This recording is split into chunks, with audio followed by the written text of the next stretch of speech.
वगैरह शादीशुदा सब करने के ये होते हैं और हमारे पास यहाँ पे मारा मारिया करने के दिन होते हैं। मार्च में अंदर वो तो वसूली करना, लोन जो दिए हैं उसकी, और वो तकलीफ के दिन में कम से कम आज शाम में हमको थोड़ा आप लोगों ने हंसते खेलते हुए देखने के लिए काम कर दिया है। दिन भर क्या क्या मारा मारी कोई जख्मी वगैरह भी रहेंगे तो मैं भी बाद में बात करूँगा। तो ऐसे हालात में कोऑपरेटिव बैंक के मामले में आपने एक नॉलेजेबल क्वालिफाइड आदमी को आपका नुमाइंदा बोल के हमारे पास भेजने का उन दिनों में मुझे कहा था। हम लोगों ने हमने जो भी प्रॉमिस किया है उसके हिसाब से उनको हमने कॉप करके लिया हुआ। अब सबसे पहले उनको जिम्मेदारी हमने वसूली की दी हुई है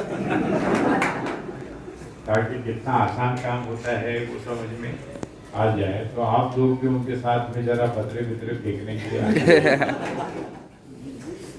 क्योंकि बैंक का मतलब ये है कि लोन देना बहुत आसान काम है, क्योंकि लोन देते हुए में सब थैंक यू बोलते हैं, और जब वैसे वसूल करने के लिए वक्त में जब जाते हैं तो वो शायद आप भी नहीं जानते ऐसी गालियाँ भी देते हैं।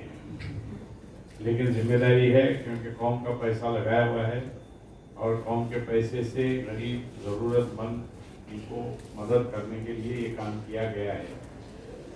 मुझे ये बताया गया है कि पुणे शहर के अंदर 60,000 रिक्शा हैं, उसमें 40,000 रिक्शा मुस्लिम कोऑपरेटिव बैंक ने लोन दिए हुए, और जो रिक्शा ड्राइवर हैं आप जानते हैं कि एक रिक्शा के ऊपर 3 फैमिली चलती है, दिन पाली वाला ड्राइवर, रात पाली वाला ड्राइवर और रिक्शा का मालक। इसका मतलब एक रिक्शा पे एक फैमिली में 5 लोग भी अगर पकड़े तो 15 लोग उसके अंदर जिंदगी बसर करते हैं, और उसका असर हुआ है। रिक्शा वालों के घरों में पढ़ना लिखना शुरू हो गया। अब रिक्शा के आगे क्या दुनिया है क्या, उसके ऊपर बातचीत शुरू हो।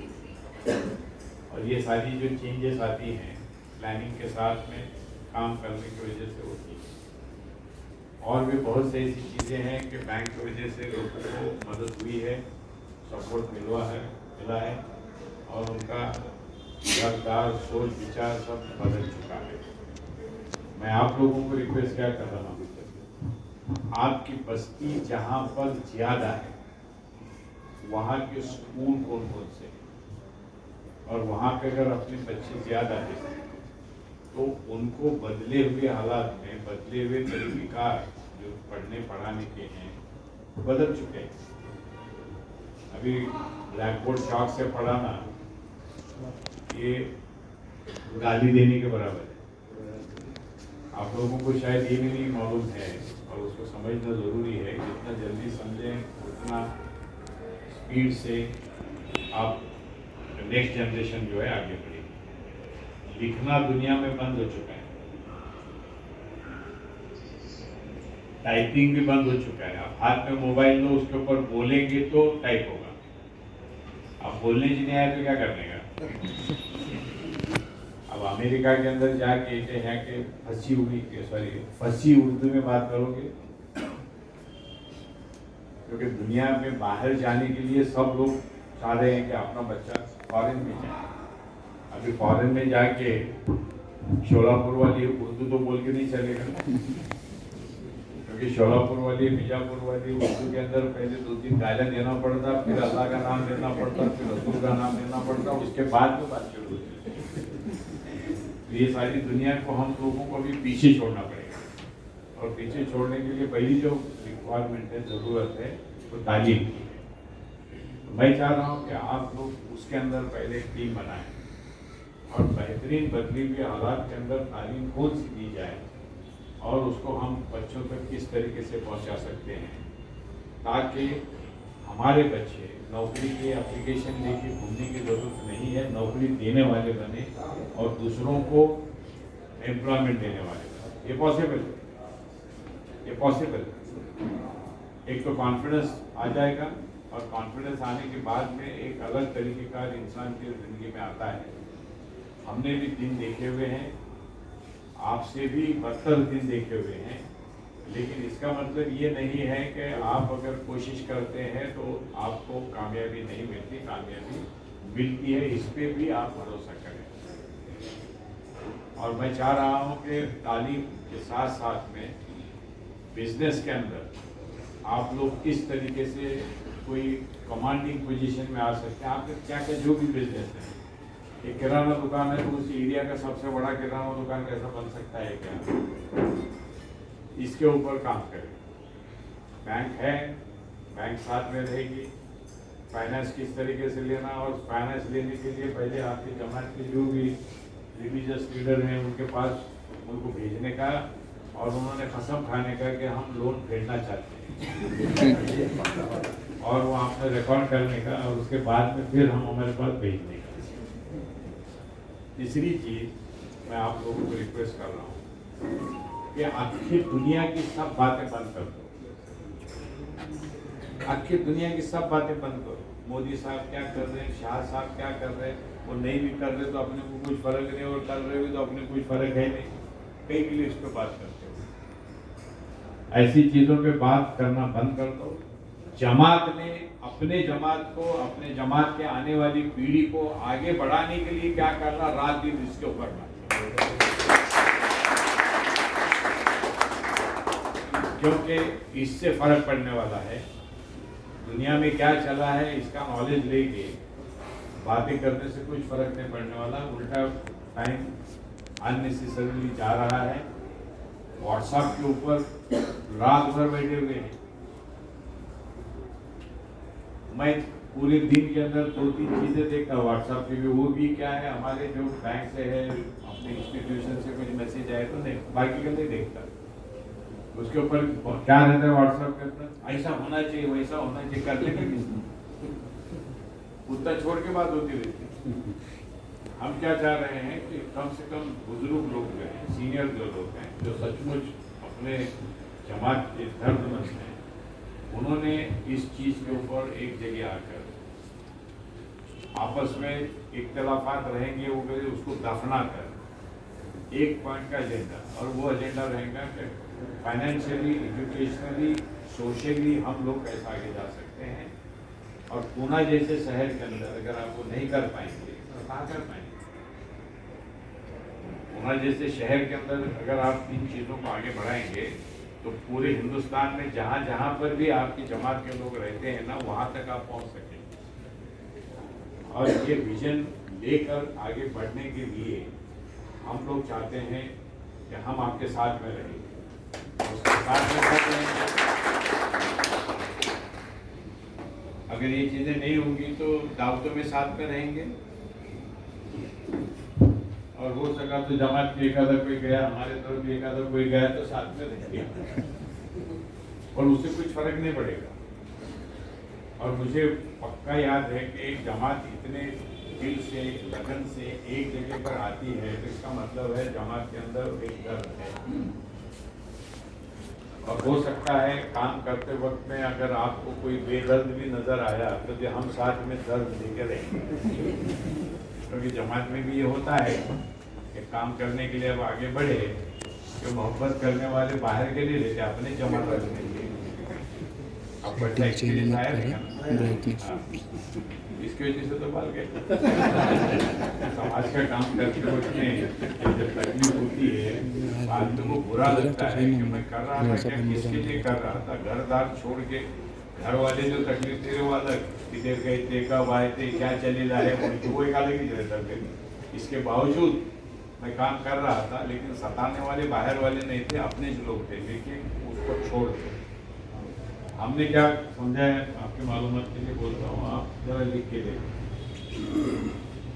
काम करते वक्त में मुश्किल आई तो समझना अच्छे दिन आने को है, और लिख के रखो। क्योंकि काम करते वक्त में मुश्किल आई तो क्या करते हैं अपन, बाहर निकलते, इसको भी उसको भी, इधर जा उधर जा, इससे बात कर, तो उससे क्या हो जाता, नॉलेज आता। नॉलेज आने के बाद में ऐसा लगता है मुश्किल नहीं है, ये आसान हो सकती है। और घर में बैठे तो क्या होता, तस्वीर लेके तस्वीर लेके घर में बैठे क्या होता?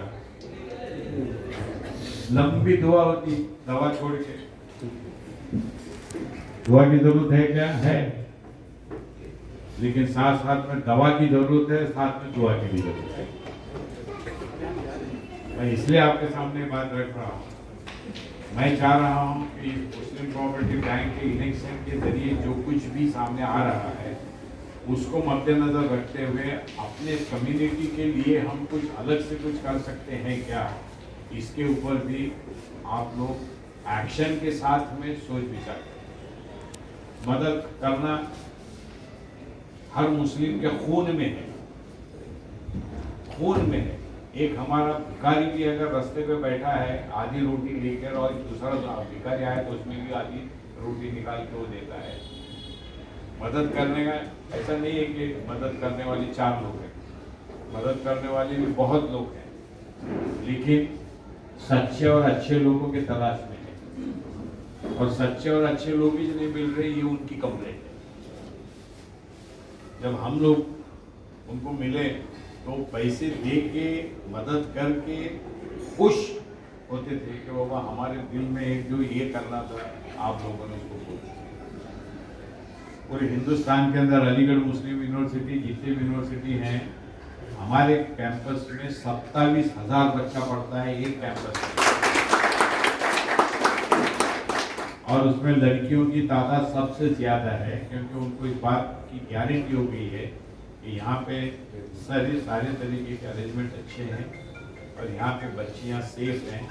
और ये सारी चीज़ें करने के लिए रात और दिन हमारे साथीदार, मेरे जो भी गवर्निंग बोर्ड के मेंबर हैं, बैंक के मेंबर हैं, बैंक ने उनके लिए हमारे ट्रस्ट के लिए हाजी गुलाम मोहम्मद ट्रस्ट बुरा आजम कैंपस के लिए शुरुआत में जो मदद की है उसके वजह से तो वो ट्रस्ट वहाँ पर ठहरा हुआ है। तो हमारे पास मैंने जब चार्ज लिया 2 ट्रस्ट हैं, हाजी गुलाम मोहम्मद आजम और महाराष्ट्र कॉस्मोपॉलिटन एजुकेशन सोसाइटी, इनके दोनों के बैंक बैलेंस 7,000 रुपये थे जब हम वहाँ गए थे। आज 350 करोड़ का काम लेके मतलब क्या है, ये पॉसिबल है। दिल लगाकर ईमानदारी से अगर काम करते हैं लगन के साथ में तो उससे बड़ा चेंज आता है।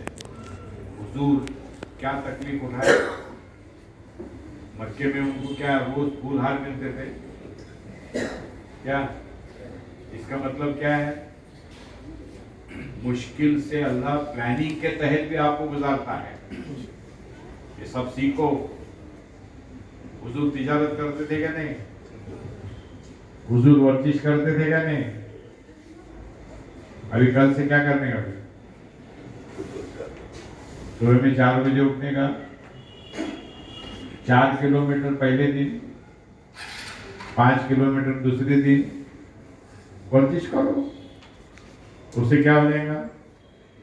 तो हम क्या चाह रहे हैं, दीन के मामले में भी सिर्फ बातें करके नहीं चलेगा, दीन की बातों पे अमल करके आपको बताना पड़ेगा। और अमल से रिजल्ट आते हैं, बातों से कम आते हैं। ये दोनों तीनों चीज़ों को करने के लिए आपकी जो एक जहती है वो बहुत बड़ी चीज़ है।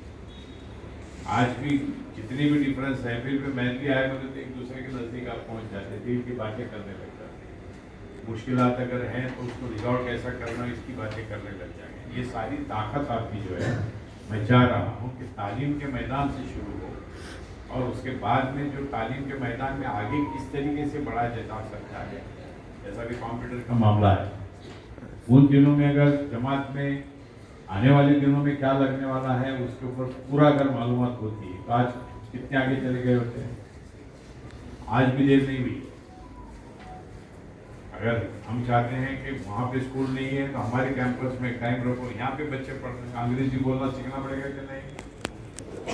अंग्रेजी में पास होना अलग है, अंग्रेजी बोलना आना अलग है। और अंग्रेजी में कैसी बोलना आना चाहिए? बेहतरीन अंग्रेजी बोलना आना चाहिए।